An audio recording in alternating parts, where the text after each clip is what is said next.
кээ бирөөнүн коому жок да регистрация өткөн. Мисалы үчүн мына Эрулан Кокулов деген жигитибиз отурат. Эмне деген кишилер дагы алар именно антикоррупционный деловой советке кошулуш үчүн коом ачыш керек. Мына оң жагымда Абдулла Ташиевич деген инсаныбыз отурат. Кыргызстанга бак даават кылат. Булар кандай болуп калат? Ошон үчүн сизден суранат элем. Андан көрөк могу жыйынды биздин президент туура кылды, бирок могу расширенный кылып өткөрүш керек. Керек болсо филармонияны алгыла, бүт коомдор келсин. 3 күнбү, 4 күнбү отуруп сүйлөшүп, ошол жерден ойлорун айтышсын. Ошондуктан муну дежурный жана ар бир бийлик келгенде дежурный антикоррупционный деловой советке айландырып албай, жалпы элдик кылганга аракет кылалык да. Ошон үчүн сизден суранам азыр. Боякта отурган аксакалдар да келди. Баарынын сөзүн угуңуз. Рахмат. Саламатсыздарбы? Мен Борбор Азия Багбандар биримдигинин жетекчиси Абдулла Ташиевичмин. Туугандарым, азыр аябай жакшы сунуштарды бердиңиздер. Мына президентибизге рахмат. Ушунчалык элди угуп, антикоррупционный совет түзүп, биздин сунуштарыбызды угам деп атат. Аябай сонун ушундай бир иш башталыптыр да. Буга мен аябай кубанып атам. Ушул эле жерде биз эң биринчи ушул коррупциянын эң түпкү тамырын көрбөй атабыз да. Бул биздин жакырчылыгыбыз. Биздин негизги азыр ушул ыйлап элдер бардыгы боздоп, мигрант болуп, ушулардын бардыгынын кеткенинин эң биринчи себеби биздин ушул жер реформалаганда бизде эң чоң коррупция болгон. Мына биз өзүбүздүн жерлерибизди азыр айыл өкмөткө барасызбы, акимге барасызбы, губернаторго барасызбы, 35-40 жылдан бери бош турган жерлерди эмнеге ошолор иштеткени бербей жатышат. Коррупциянын эң чоң түбү ошол жерде жатат. Эгерде биз менин подсчетум боюнча азыр биз 1.300.000 гектар жер иштетип атабыз. Мына ошол иштетип аткан 1.300.000 гектар жерден болгону 350.000 гектар эле эффективно иштеп атат. Калгандары ФПСтин колунда, дагы бир чиновниктин колунда, мынандай бир эле ат үчүн 40-50 гектар жерди беде кылып коюп, өзүнүн бир улакчы атын бакканы, ошону улакка чаап барганы багып отурушат. Ошончо жерди кармап, 40 гектар жер менен 40 үй бүлө мигрант болбой үйүндө жашаса болот эле. Адан сырткары мына жайыт комитетинин астында 4 эчки тойбой турган жерлер, 1 гектарда 4 эчки тойбойт. 1,5 миллион гектар жер ошолор басып алгандагы алдагы байлардын колунда. Эртеге бир деме болуп туруп баягындай прихватизация болуп кете турган болсо басып алабыз деп ошону төлөп келе айтышат. Мен президентке сунушум 1,5 миллион гектар жерди жайыт комитеттин балансынан чыгарып туруп элге бөлүп бериш керек.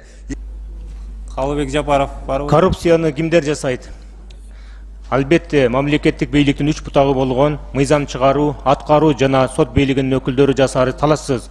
Ошол коррупционерлерден карапайым эл мамлекет жабыркайт. Темирдей тартипти бийлик бутактарына киргизбесек, анда жемкорлор уурдай беришет. Өздөрү каалаган ишти жасай беришкен соң, жоопкерсиздик кылмыштуулукка айланат. Коррупциялык жол менен элдин, мамлекеттин байлыгын уурдап тоноо бул чыккынчылык, элине, жерине, мамлекетке болгон чыккынчылык болуп эсептелет. Тартип жана плюс жоопкерчилик бул өнүгүүнүн жолу. Өнүгүүнүн жолуна түшүү үчүн люстрация мыйзамын кабыл алып, коррупцияга каршы ачык күрөшпөсөк, анда баягынын эле таягы болуп, төңкөрүштөн башыбыз чыкпай жүрө беребиз. Коомдон бөлүнгөн көпөстөрдүн шаарчаларындагы элиттүү үйлөрдү көрүп, жаңы жол тандабас машинелерин көрүп, мойнубуз толгонуп, кеткиче суктанып карайбыз. Алар кадимки эле бийлик бутактарында 20-30 миң сом маяны алып иштеп жүргөн мамлекеттик чиновниктердики болуп чыга келет. Алардын көпчүлүгү жемкор уурулар, көзү байлыкка тойбогон, ата тегинен бери элдин эсебинен жашаган көпөс чиновниктердин балдары, же сот, прокурор, тергөөчү, же эсеп палатасынын кызматкери, же салык инспекциясынын кызматкери, жана башка ушуга окшогон майлуу сүттүү жерде иштеген мамлекеттик кызматкерлер болот. Мына ушулар эчендеген карапайым элдин жетим жесирдин акысын уурдап жеп, көзүнөн жаш, жүрөгүнөн кан агызды, жан кыйылды. Элибиз башка элге жалданып, мигрант деген термин менен кул болду. Чет элге кеткен жаштарыбыздын көпчүлүгү өз журтуна кайра келбей, мекенин алмаштырууга аргасыз болуп, башка өлкөнүн жарандыгын алып кетти. Эчендеген улан кыздарыбыз чет өлкөлөрдөн груз диесто болуп келет. Мына ушул кызыл кулак жеп тойбос жемкор көпөстөрдөн улам Кыргызстан жок болуп кетүү коркунучуна такалды. Кыргызстанды сактап калуунун бир эле жолу бар. Бул люстрация жолу менен мамлекеттик кызматта иштеген коррупциялашкан системаны, чиновниктерди мыйзам чегинде жоопко тартып, эч убакта мамлекеттик бийликте иштебей турган кылып чектөө киргизүү зарыл. Кыргыз Республикасынын президенти урматтуу Садыр Нуркожоевич, сиз люстрация боюнча мыйзамды тез арада кабыл алып, ишке ашырып берүүңүз мезгилдин эңсеген талабы болуп турат. Сизди эл ишенип көрсөтүп шайлаган жана дагы чечкиндүү кадамдарды жасайт деп элибиз ишенип күтөт. 6 октябрдагы элдик көтөрүштүн максаты үмүтү сөзсүз аткарышы керек. Ата бабасынан мураска калган менчиктей көрүшүп, кызмат орундарын чайкоочулук жол менен сатып, базарга айландырган жемкорлордун аракети сөз жүзүндө токтогону менен иш жүзүндө токтой элек. Бүгүнкү күндө өзүн өзү актай албай банкроттук абалга келген мамлекеттик мекеме ишканаларды менчиктештирүүнү мына люстрация болгондон кийин, мыйзам кабыл алынгандан кийин, бийлик бутактарын жемкор коррупционерлерден толук тазалагандан кийин жүргүзбөсөк, анда приватизацияда эски коррупциялык жол менен прихватизация болуп, мамлекеттин мүлкү уурулардын колуна өтүп кетпейт деп эч ким кепил боло албайт. Менин сунушум ушул люстрациядан кийин мамлекеттик менчиктештирүүнү жүргүзсө. Рахмат.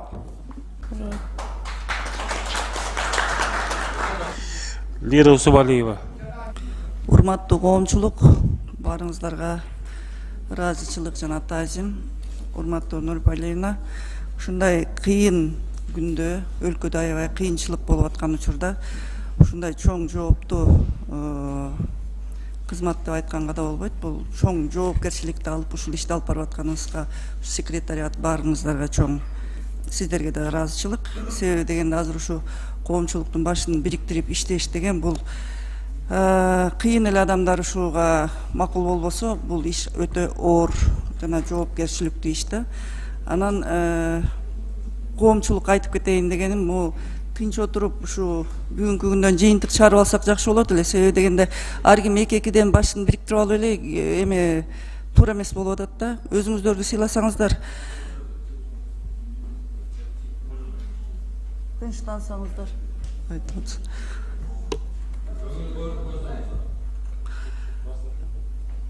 Анан ушул мына бүгүнкү күндө эң жакшы мүмкүнчүлүк болгон атат. Коомчулуктар жанагыреке баардык бийлик структуралары, жогорку кеңеш, бизнес структуралары биригип бир чоң совет түзүлгөн атат. Совет түзүлгөндө могу жерде бир топ коомчулуктар келдиңиздер. Советке негизи бул иш жыйынтык чыгыш үчүн баарыбыз эле жанталашып, мен кирсем деген нерсени токтотуп, ушул жерге ошо мыйзамдарды оңдой турган билимдүү, тажрыйбалуу, кыйын адамдар өзүңүздөрдүн жүрөгүңүздөрдөн мен ушуга чоң жардам бере алам, мени кирип койсоңор мен моундай кылат элем деген кишилер кирбесе, болбой эле мен кирем деп кирип алып, эртеңки күнү бул иштин жыйынтыгы чыкпай калганга дагы чоң таасирин тийгизбегидей, ар бириңиздер өзүңүздөрдүн билимиңиздерди салмактап туруп анан кийин барсаңыздар деген жакшы оюмду айтып кетет элем да. Андан тышкары ынтымак, могу бүгүнкү күндө баарыбыз тең күрөшүп жүрүп бүттүк. Иш менен гана алек болуп ушул учурда жыйынтык чыгарып кетели. Менин сунушум азыр могу жогоруда айтылган баардык докладдарды угуп, баарын эле көйгөй бир нерсе, баары айланып келип эле кадр маселесине такалган нерсе. Жогоруда айтып кетишти, мынакей люстрация. Люстрацияны канчадан бери кыйкырып жүрөбүз, 4 жолу мыйзамды алып бардык, бирок өткөрө алган жокпуз. Бул хронологияга токтолбой эле коеюн, бирок азыркы учурда эң негизги маселе люстрация болуп атат. Люстрацияны айтса, азыр чиновниктердин вообще баардык иштеп аткан кишилердин жүрөгү түшө тургандай нерсе. Бул боюнча комитет түзүлөт, тиги бу дей турган болсо, бул коркунучтуу нерсе болуп атканына байланыштуу. Бул боюнча люстрация деп айтпай эле, бул жерде азыр жогоруда Данияр мырза да айтып кетти. Сунушумду эле айтып коеюн, цифровизация боюнча жумушчу топ түзүлүш керек болуп атат. ОНС боюнча канча жолу иштеп келдик эле. ОНС боюнча абдан чоң маселени көтөрүп, кайрадан ошо эмелерге, министерстволорго, тармактарга ОНСти күчөтүш керек болуп атат. Ал менчиктештирүү боюнча өзүнчө бир жумушчу топ түзсөк, андан тышкары баардык эле тармактарда ошо жумушчу топторду түзсөк, жанагыреке 10% коррупция менен күрөшүү боюнча Нурбалиевна жана 10%, анан 30%ке чейин мыйзам каралып, бирок аягына чыкпай калды эле. Ушул мыйзамды кайра карап күчөтө турган болсок, могу коомчулуктар иштеп өзүнүн жанагыдеки иштегенге жараша натыйжасын процентин ала турган болсо, бул дагы бир жакшы механизм болот эле да, ошолорго бир көңүл бурсак. Ахматов Данияр. Саламатсызбы. Позвольте представиться. Меня зовут Ахматов Данияр Барпыевич. Я экс-директор АБЗИ при правительстве КР. И сейчас представляю организацию «Голос молодежи». Главное то, что хотел сказать, сразу проблемы и решения. В первую очередь, мы должны знать причину появления коррупции. Вот, допустим, если врач ставит диагноз, если нет причины заболевания, то он не может поставить, вылечить пациента. Такие заболевания называются аутоиммунные. И в нашем случае то же самое, то, что мы не знаем причину появления и не можем выявить коррупцию. Решение заключается в том, что Нацстатком дает не первичные, а агрегированные данные, и вследствие чего мы не можем понять проблемы в экономике. Все мы знаем, что и эти данные первичные проходят через фильтры руководства, и, как правило, эти данные уже приходят обработанными. И в 01 приносит информацию, то, что все хорошо, все отлично. Я предлагаю, во-первых, цифровизировать, чтобы первичные данные проходили сразу же в базу данных, используя новые технологии, как блокчейн. И таким образом, если мы будем знать фактические данные по каждому ведомству, то мы можем поставить KPI. Это система оценок каждого руководителя. То есть 01 будет брать планшет, и в зависимости от результата работы полгода, допустим, если взять Министерство инвестиций, то по притоку прямых инвестиций мы будем знать, он это делает хорошую работу, приносит результат или нет. И в данном случае, почему коррупция возникает в таких ведомствах, то что сотрудники не мотивированы, нету системы поощрений. И KPI может обеспечить вот этот механизм и может искоренить коррупцию. Все мы сейчас сидим и понимаем то, что у нас не хватит сил и средств, чтобы закрыть все дыры в коррупции, в ведомствах. Для этого мы должны цифровизировать ведомства. И так цифровизация не должны быть допущены иностранные страны. То, что вовлечение в цифровизацию иностранных государств влечет за собой большие проблемы.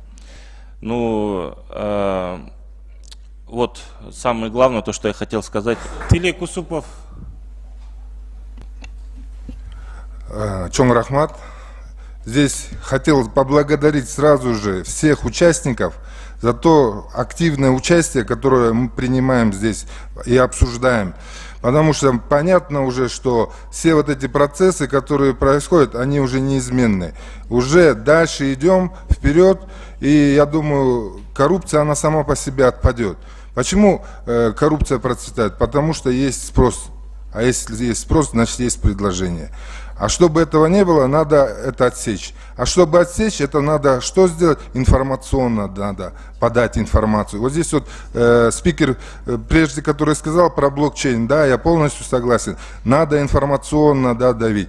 Поэтому мое предложение здесь непосредственно открыть при АДС колл-центр, который будет мониторить полностью всю ситуацию, которая будет поступать. И ввести уголовную ответственность тех людей, которые будут подавать заявления на тех или иных участников. Да, и проверять, как исполнение происходит теми или иными сотрудниками, там, прокуратура, МВД, ГКМБ или там акимиаты, да, как они исполнены. А как это можно проверить? Только прочитав их отчет. Поэтому мы сейчас сталкиваемся с тем, что просто отписки делают, работа не производится, что якобы работу провели. Но на самом деле ВОС не там, оно не двигается ничего. И хотелось бы, чтобы вот наша вот эта площадка действительно, да, она не стала мертвым ребенком, как те предыдущие, которые были.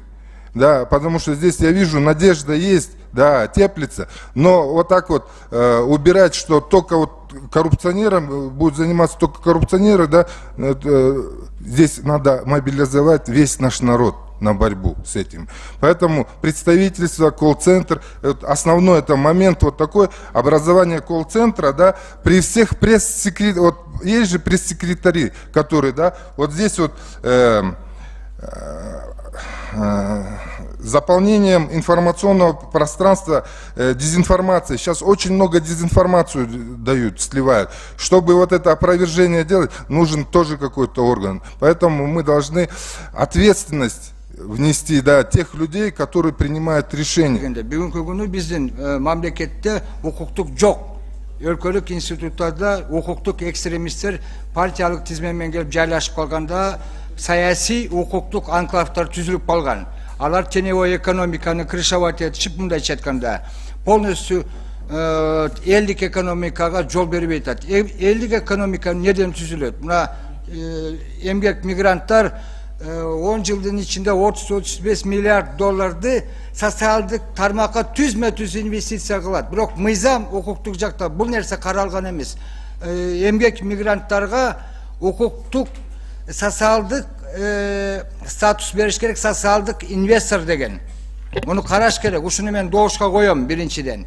Экинчиден, жанагы антикоррупционный деловой совет түзүлүп аткандан кийин анын ичине киргизилбеш керек. Биринчиден депутаттар, экинчиден өлкөлүк служащийлер, госслужащийлер, үчүнчүдөн чет мамлекеттен грант алган НПОлор, жаран немелер, түзүлүштөр коомдук.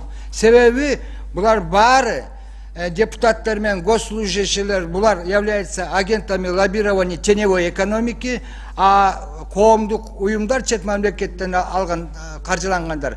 Алар являются агентами внешнего влияния. Ошолор себептен бизде Кыргызстан азыр бүгүнкү күнү жаңыдан түзүлүп келатат, жаңыдан. Биринчи кадамдар болду, тамтаң болупчу. Ошол себептен могу принципиальный маселени голосованияга добушка коюңуз. Анан кийин дагы бир нерсени айта турган, бүгүнкү күнү Нурипа Алиевна, биз сизге бир нерсени айтып коеюн, президентке эгерде сүйлөшсөңүз айтып коюңуз. Мына дүйнөлүк лига бүгүнкү күнү биз европейский парламенттер менен сүйлөшүү жүргүзүп атабыз, конгресс менен сүйлөшүүнү жүргүзүп атабыз. Тоскоолчулук каяктан болуп атат? Биринчи реттен өлкөлүк Кыргызстандын гос институттарынан болуп атат. Жол бербей атат такыр эле. Саламатсыздарбы? Президенттин алдындагы уюшулган коррупциялык кеңешмегинин ачылганына кубанычтамын. Атым Касымова Венера. Учурда мына 7-8 айдан бери ички иштер министрлигинин ичиндеги болуп жаткан коррупция менен мен күрөшүп келе жатам. Бунун башында турган өзүңүздөр билгендей ички иштер министрлигинин башындагы министр алмашты. Кечеги жаңы келген бийлик менен. Бирок ошол эле учурда анын артындагы 30 жылдан бери иштеп жүргөн ошол эле көпөстөр дагы деле иштеп жатышат. Учурда ушул зам МВД Сүйүн Өмүрзаков боюнча мен айтып келе жатам, 6-7 айдан беричи ушул кишинин кылып жаткан кылыктары жана анын иштери боюнча Ош шаарында түштүктө бизде абсолютно башка система иштейт. Бул жерде чыныгы мыйзам эч качан иштебейт түштүктө. Басмырлоо менен гана болуп келе жатат. Буга чейин дагы президентибиз Садыр Нуркожоевич Ошко барганда билесиздер, Канназар аттуу жаран ушул зам МВДнын иниси жана ушул адамдардан жабыр тартып, булар баягындай акчага берилип, көптөгөн бизнесмендердин үстүнөн басмырлоо жасагандарын дагы айтып келишкен. Бул коомчулукта дагы бар. Азыр мен ушул иш боюнча дагы алып бардым. Ошол Канназар аттуунун өкүмүн по факту сүйлөсөм да, Канназар деген обращение жасагандын өзүнө эртеси күнү кол салышкан. Анын күйөө баласына ок атуу болгон. Ушул убакытка чейин декабрда ок атылып, мынакей караңыздар, 7 айдан бери ошол баланын иши иликтенбей келатат. Бул эмнеден? Бул тергөөнүн сатууга баруусунан. Мына жерде коррупция жатат. Ким чоң болсо ошонун сөзүн угушат, а карапайым эч качан защитага алынбай келе жатат. Учурда мен ошону айтып чыккандан кийин, азыр мына бүгүнкү күндө дагы ошол баланын өзүнөн кайра эле ошол күч органдары барып, мага карата против показания алып атышат. Жалган показания менен азыр мына бүгүнкү күндө менин үстүмөн 204-түн 1-чи части менен иш козгоп атышат. Бул ошол МВДнын ар дайым ушул ишти кылып турганы по факту болуп атат. Ар дайым булар ушундай иштерди келет. Тергөө иштери бүт МВД тарабынан иллюстрация жасабаса менин алым жетпей жатат. Мен сиздерден ошону сунуштап сурайт элем. Сүйүн Өмүрзаковдун ишине, зам МВДнын ишине баа берип, жумуштан отстранять этсин, андан кийин жумушуна баа берилсин. Үстүнөн жазылып жаткан арыздарды карооңуздарды сунуштайт элем. Мен сиздерге ошол арыздарды алып келейин. Адамдардын анан могул коомчулукка уже видео обращение кылдырып атат да азыркы балдардычы. Ушундай Касымова Венера мага нажым неме кылып атат деп туруп алып атат. Ошол баланын иликтөөсүн өз көзөмөлүңүздөргө алып, дыкат иликтесеңиздер, ким бунун үстүндө турганы чыгат. Рахмат. Ошо. Сиз бизге ошол материалдарды азыр берсеңиз, анан кийин ошол балдар менен байланышып алып. Азыркы учурда ошо түштүктө Ош шаарында кол чогултулуп жатат. Ошо отставкасы боюнча ушул документтерди да биз сиздерге алып келели арыздары менен. Мен мына карындашым айткан сөзүнө кошумча да азыр эле таамай айтты да, карындашым Оштон таамай айтты. Мындайда судьялар, прокурорлор, тергөөчүлөр служебный подлог менен иш алып барат. Ошолор бүт түрмөдө отур азыр. 329 уголовный кодекс, 188 берене ушундай менен иш алып барат да. Булардын түп тамырын кеш керек. Тамырын кеш керек. Антпесе Кыргызстан оңолуш кыйын. Рахмат агайын туугандар.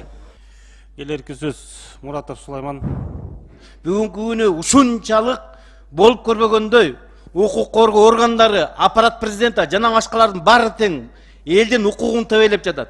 Элдин укугу тебейленсе, бул жерде билимсиздик да пайда болот. Элдин өмүрүнө да коркунуч келет. Геноцид да келип атат. Мына өзүңөр көрүп атасыңар. Bir күндө канча ДТП болуп атат. Кайсы жерлерди суулар каптап атат. Мына ошондой өлкөнүн коопсуздугу бүгүн өтө курч маселе. Бул бардыгыбыз тең ушу коррупция менен жалпы күрөшпөсөк, эмне үчүн жанакы коррупция деген жазуусу бар болсо, фразасы болсо, ошолор гана коррупция менен күрөшөт дегендерге мен каршы чыгып атам. Себеби бардыгыбыз жалпы Кыргызстан жаран-жаран карабай, кай жерде коррупция көрсө, кимдин укугун ким тебейлеп атса, кимдин укугу тебейленген жерде ошол жерде обязательно коррупция бар. Аны өзүңүздөр мага айтырбай эле билесиздер, Мына ошол бардыгыбыз жалпы Кыргызстан күрөшпөсөк коррупцияга, эртеңки келечегибиз туңгуюк, өлкөнүн коопсуздугу, өлгөн учурга келдик. Мен мисалы үчүн өзүм деле башында көйгөйдү айтып кетейин, 12 жыл болду. Сотко доо арыз бербесем да доо кире кылып туруп үй мүлкүмдү алып койгон, үйүмдү башка улуттун туугандарына берип койгон. Ошол туугандар бүгүнкү чейин жашап атат. Аркасында ошол соттордун доо кире кылып мени доогер кылат да, мен доогер болуп туруп анан кандай утулушум керек? Уголовный делода потерпевший кандай поражение кетиш керек? Өзүңүздөр жакшы билесиздер, Мени доогер кылып туруп үй мүлкүмдү тартып алып, мына 12 жыл болду. Мен башкасын бирөөнүн укугун, же болбосо бирөөнүн коррупциясын айтпай эле коеюн.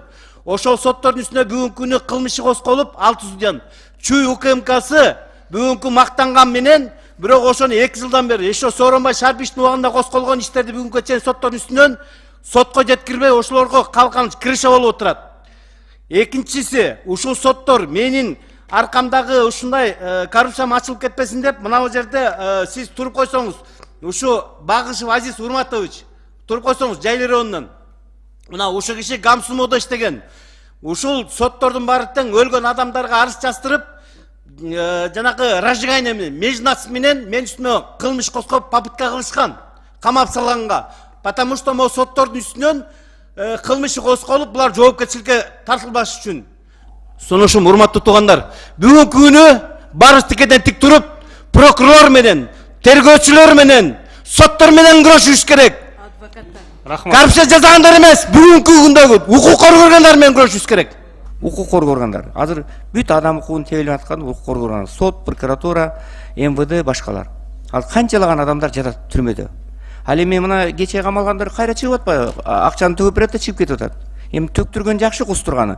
Бирок кустурган деген жылына 1-2 жыл гана ылдый кыскартып коюш керек да. Төмөн түшүрүп.